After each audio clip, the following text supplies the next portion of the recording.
The Dons made one change to the side that won away at Easter Road at the weekend, Stevie May dropping out to make way for Scott McKenna in central defense. The visitors made three changes with high-profile January signings Stephen Davis and Jermaine Defoe dropping to the bench along with Nikola Katic, Goldson, Candeias and Ryan Jack the men in to replace them.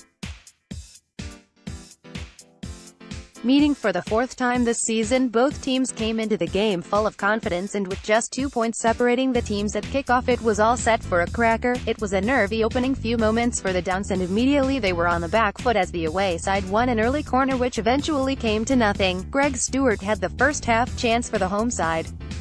The ball dropped to him on the edge of the area, but he swung at it and blazed his effort wide. Minutes later, the forward found himself in almost a carbon copy of the same situation after some good work down the left-hand side. Unfortunately, Stewart lacked the composure to get his shot on target and the visitors were let off. Morelos had a golden chance to open the scoring for the Gers. A long ball over the top allowed Ryan Jack to wriggle in behind. His cross ricocheted off a few red shirts before dropping to Morelos, who dragged his shot inches wide of Joe Louis' left-hand post. The warning signs were there for the Dons, and after 20 minutes Rangers took the lead. Ryan Kent found half a yard in the box and managed to get a shot away. Louis could only parry it out to the feet of Morelos, who diverted the rebound into the empty net. The Dons responded well and bounced back with a couple of consecutive corners, keeping Rangers pressed back in their own half and pushing for an equalizer, and on the half-hour mark, Aberdeen got what they deserved and leveled through top scorer Sam Cosgrove. GMS and Stewart combined well down the right-hand side. Stewart's cross was headed out to Ferguson, who caught it sweetly on the volley. Much like the Rangers' goal, the ball ricocheted kindly and fell to Sam Cosgrove, who calmly swept it past McGregor to level the tie. The lead didn't last long though, and 5 minutes later Rangers regained the advantage through Morelos. Kent again the provider as he played in the striker on the edge of the box. The Colombian shifted on to his left and curled past Louis into the far corner. The evening went from bad to worse for the Dons as Rangers were awarded a soft penalty just before the break. From a set piece, the ball took a slight nick off a blue shirt and flew up, hitting the outstretched arm of Scott McKenna. Referee Bobby Madden showed no hesitation in pointing to the spot. Although his arm was in an unnatural position, the call seemed harsh as it was entirely accidental. Joe Louis guessed the right way, but James Tavernier's shot had too much power on it and he couldn't keep it out. Halftime, Aberdeen 1-3 Rangers. No changes were made at halftime by either side and the second half got underway. A big effort needed from the Dons. McInnes got a reaction from the players and within 90 seconds the Dons had one back. GMS did well down the left-hand side to win a corner straight from kickoff.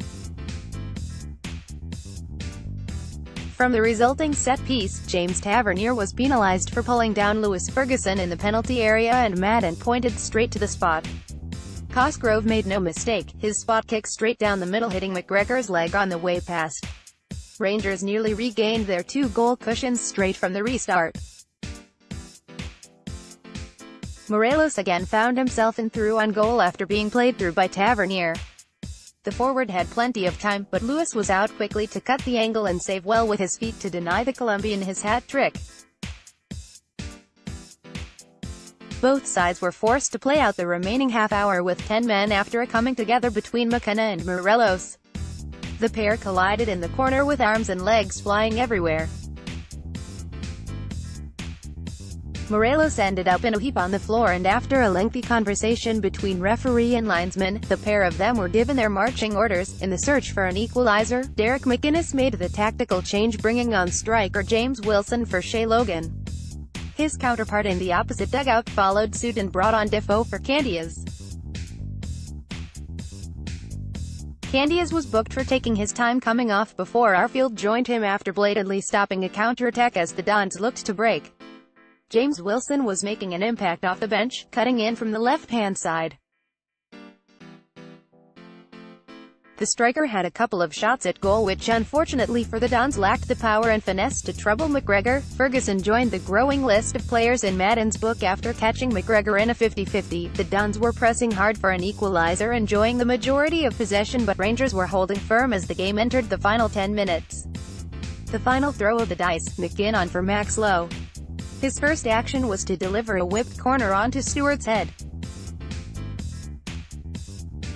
The ball ricocheted off a number of red and blue shirts before falling to Shinnie, who hit it straight at McGregor, who saved instinctively from point-blank range. 7 minutes of time were added on by Bobby Madden, but unfortunately, it wasn't to be for the Dons.